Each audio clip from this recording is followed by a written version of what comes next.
Good morning. Good morning. Welcome back to Bookeemonsters. My name is PK.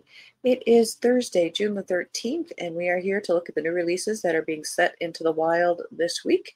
And being Thursday, we are going to look at the fantasy and science fiction books that are being set into the wild this week. Every day we do a different genre. On Mondays, we look at cozy mysteries. On Tuesdays, we look at mysteries and thrillers. On Wednesdays, we look at romance. Thursdays, fantasy and science fiction. Friday is Freeform Friday, and usually we look at other books that aren't necessarily covered under those categories or just ones that we hadn't gotten to yet. But tomorrow we'll be looking at historical mysteries because I'm hosting the Midsummer Histmist Readathon, and we will look at some ideas for anybody who would like to participate in that tomorrow. Quick announcements. I do have sprints tonight at 6 p.m. Mountain Time, 8 p.m. Eastern. They go for 2.5 hours. That is self-care time for you. It is time carved out for you to do whatever it is that makes your day end on a good note, whether that's reading, working on a project or something creative, or just closing your eyes. We just listen to nice ambiance music and do a check-in at every hour. I do that every Tuesday and Thursday evening and Saturday afternoons.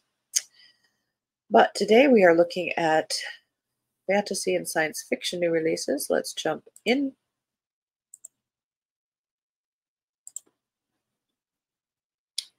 This first one, I really do kind of love the cover. It's a throwback to the classic sci-fi books. This is called Moonbound by Robin Sloan.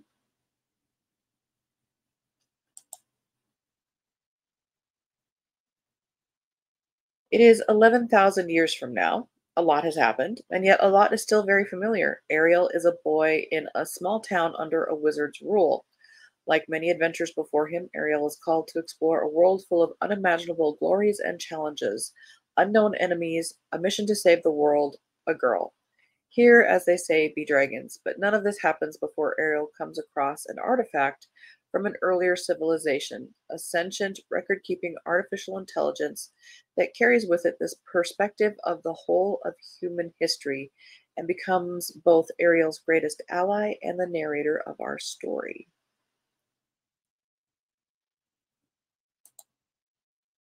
Yeah, that cover could be a poster. That's a very, very nice cover.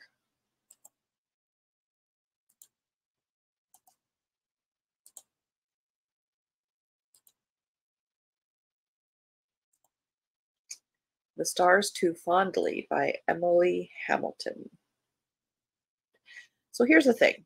Cleo and her friends really truly didn't mean to steal this spaceship. They just wanted to know why, 20 years ago, the entire Providence crew vanished without a trace. But then the stupid dark matter engine started all on its own, and now these four 20-somethings are en route to Proxima Centauri, unable to turn around and being harangued by a snarky hologram that has the face and attitude of the ship's missing captain, Billy.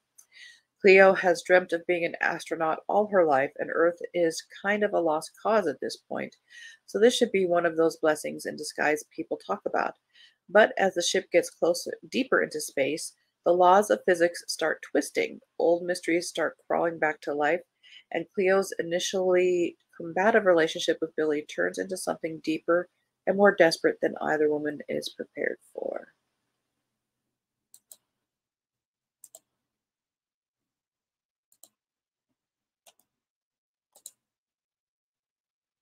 Next up, Alliance by Dwayne Worrell.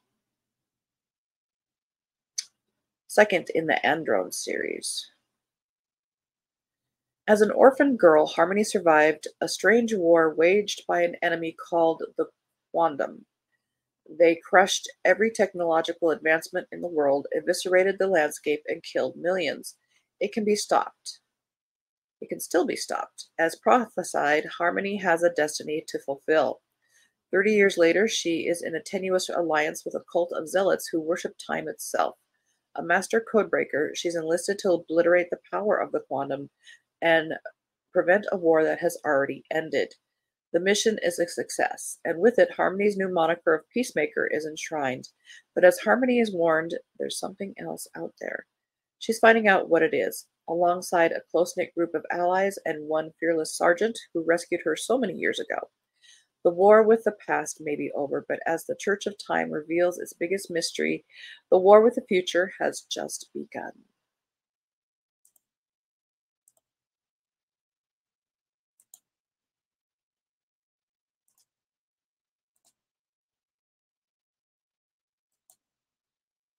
And next, Immortal Ascending, fourth in the Immortal Prophecy series by J.G. Sauer. Dory Winthrop has been the designated chosen one by ancient prophecy for over 3 centuries, but she's never been comfortable with her calling as an immortal savior.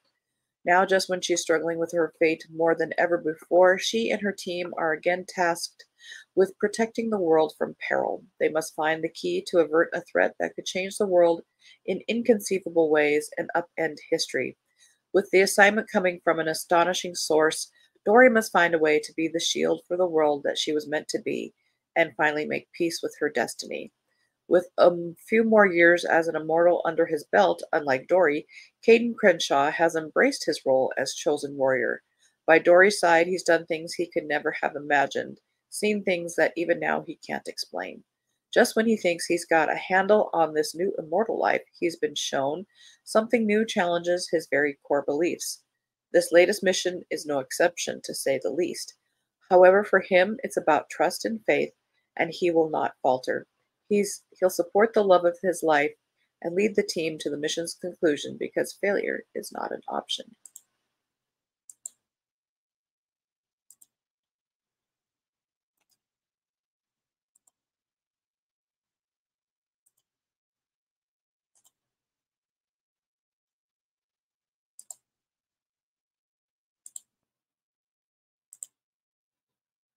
Running Close to the Wind by Alexandra Rowland.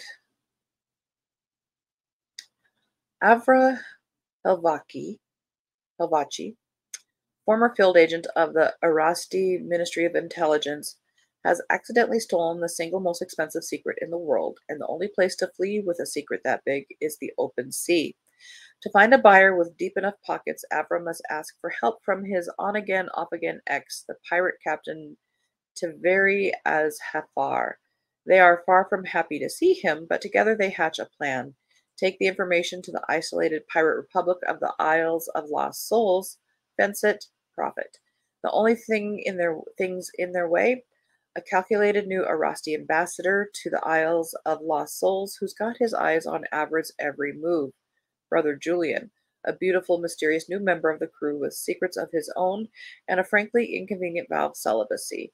The fact that they're sailing straight into sea serpent breeding season is almost certain doom. But if they can find a way to survive and sell the secret on the black market, they'll all be as wealthy as kings. And more important, they'll be legends.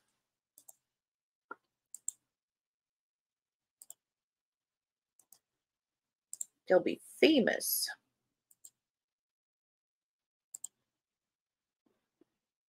Hang on, copies required.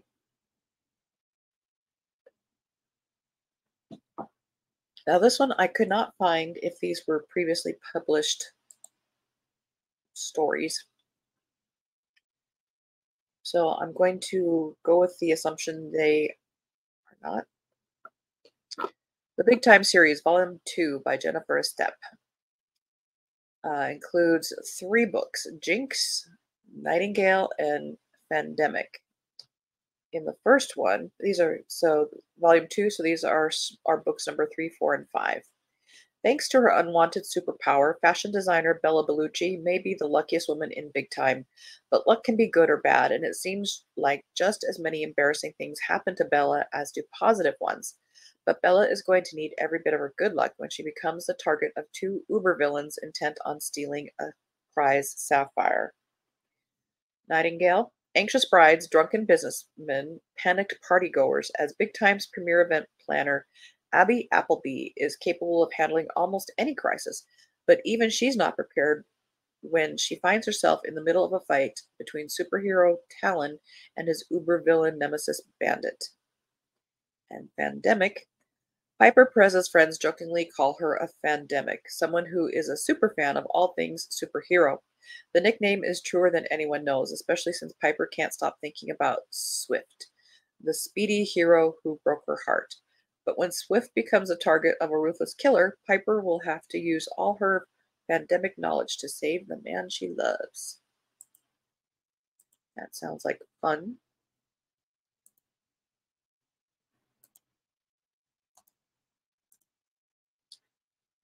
The Branded by Joe Riccioni. First in a fantasy series. In a world split in two, sisters Nara and Osha must have the power to bring it back together if they can uncover the hidden truth. Isfalk is divided into two classes, the branded, who are vulnerable to disease, and the pure, who are bigger, stronger, and immune. Orphan twins Nara and Osha are sequestered in the Citadel, where their unbranded skin entitles them to a life of privilege, but as precious breeding stock. That sentence makes no sense. Nara itches to escape her confines and return to the wilds of the Thornwood, where she and her sister grew up. But when she is forced to run, she discovers there's much more at stake than her own life. The branded are on the rise, and the girls are caught up in prophecies that foretell of a savior who can realign the world. Forced to accept the help of the mysterious southern brand known only as the Wrangler, Nara discovers the latent power lying dormant in her uncanny abilities that she's had since childhood. But in a world where women are traded as commodities, who can she trust in the lands beyond the Thornwood? And why does the Wrangler seem to know more about her life than she does? Two sisters without a past hold the weight of the future in their hands. That is a pretty cover.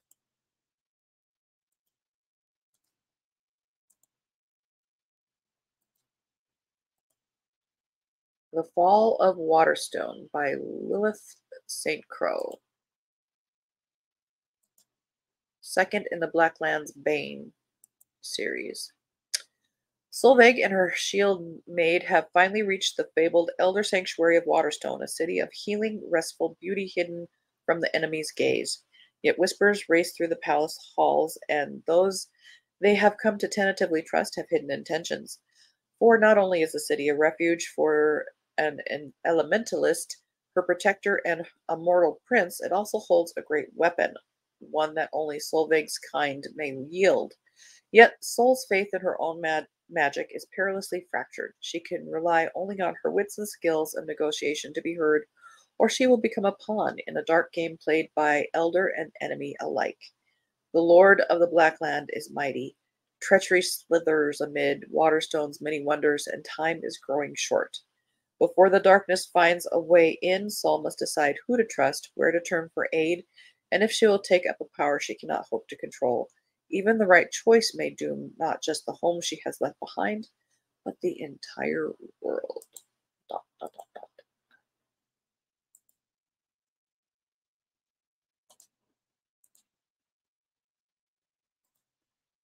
The Fire Within Them, Soulfire Saga number 2 by Matthew Ward. This looks to be a trilogy. For the first time in a millennium, the kingdom of Kalad is divided. The Battle of Athanok has fanned the spark of Bashar Valent's rebellion to a raging flame. Tizanta, Jewel of the East, has declared for his cause, and other cities have followed. Valent, the people's hero, may soon be powerful enough to challenge Caradan Diyar, Khalad's immortal king, but such power demands great personal sacrifice. Afflicted with omen rot after channeling the dead winds to save Athanok from the Koilos army, hey, give me points. I'm saying these words pretty okay. Kat searches for a means to stop the disease killing her as it did her mother. Her journey will uncover secrets long since buried, secrets concerning her past, her family, and the kingdom itself. Eventually, she'll learn that the past never stays buried in Kalad, and that the truth can cut deeper than any blade. I do like that cover too.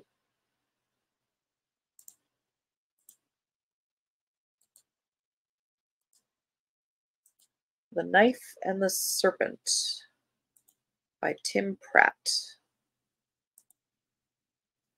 After her grandmother is murdered in a home invasion, Tamsin Culver leaves her cushy programming job in San Francisco and returns to her Midwestern hometown to settle the estate. What she doesn't expect is to find out her grandmother's life-changing secret. She's not an Earth native, but an exile from another level of the space continuum, an adjacent reality with technology far more advanced than ours. What's more, her grandmother ruled there as an oligarch, meaning Tamsin is the heir to vast wealth, only accessible by someone from her bloodline. But the enemies who tried to exterminate her family won't be happy to see her return. Back in the Bay Area, grad student Glenn makes a startling discovery about his girlfriend Vivi. She's a secret agent for the Interventionists, an interdimensional organization devoted to protecting the inhabitants of Space from those trying to take advantage of less developed worlds. When she lands in trouble, Glenn finds himself on a sapient starship in a distant level of the continuum, racing to save her. But when Glenn and Vivi's plans clash with Tamsin's, and secret connections among them all are revealed, their situation becomes catastrophically complicated. It's a princess of Space versus a champion of Space in a reality-spanning adventure that ranges from alien planets to mysterious space stations to Bay Area bars, with starship battles, cyborg augmentation, abductions, snark, betrayal, and fallout, both nuclear and emotional. Got everything but the kitchen sink in there.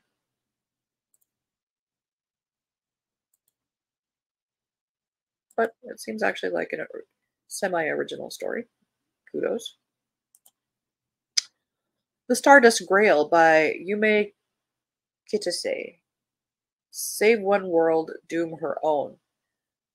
Maya Hoshimoto was once the best art thief in the galaxy. For 10 years, she returned stolen artifacts to alien civilizations until a disastrous job forced her into hiding. Now she just wants to enjoy a quiet life as a graduate student of anthropology, but she's haunted by persistent and disturbing visions of the future. Then an old friend comes to her with a job she can't refuse: find a powerful object that could save an alien species from extinction. Except no one has seen it in living memory, and they aren't the only ones hunting for it. Maya sets out on a breakneck quest through a universe teeming with strange life in ancient ruins. But the farther she goes, the more her visions cast a dark shadow over her team of friends, new and old. Someone will betray her along the way. Worse yet, in choosing to save one species, she may condemn humanity and Earth itself. Which these days there are a lot of people who think that would be the preferred. And they are wrong. Unleashing Chaos by Crystal J. Johnson and Felicity Vaughn. Desideria is looking for true love. When your father, the king of demons, tells you to find an eternal partner in 90 days, you do it because the alternative is worse. Jace's heart is shattered and guarded. All I asked for was a quiet roommate to help with the bills. Instead, I got a sassy demon princess, as one does. Canon wants everyone to be happy, but sure, I want to help my friends, but I've got ambitions too. Infernus, help them. A visit to the human realm is Desi's last-ditch effort to find the partner of her dreams. She wants to marry for love, but with only 3 months to fall head over heels and take someone home to her chaotic family in Infernus, it seems impossible. When every date Desi goes on ends in disaster, she enlists the help of her 2 handsome roommates. While one is friendly and fun, willing to help in any way he can, the other is stern and impenetrable, resolute in his theory that everlasting love isn't possible. But as much as she'd like to deny it, Desideria is an agent of chaos as she quickly starts knocking down walls and crossing boundaries in every aspect of her romantic life. Maybe it was Kismet that landed Desi in Denver, but the choice she and her new friends have to make will define not only their futures, but that of an entire realm. I foresee a threesome. Just saying.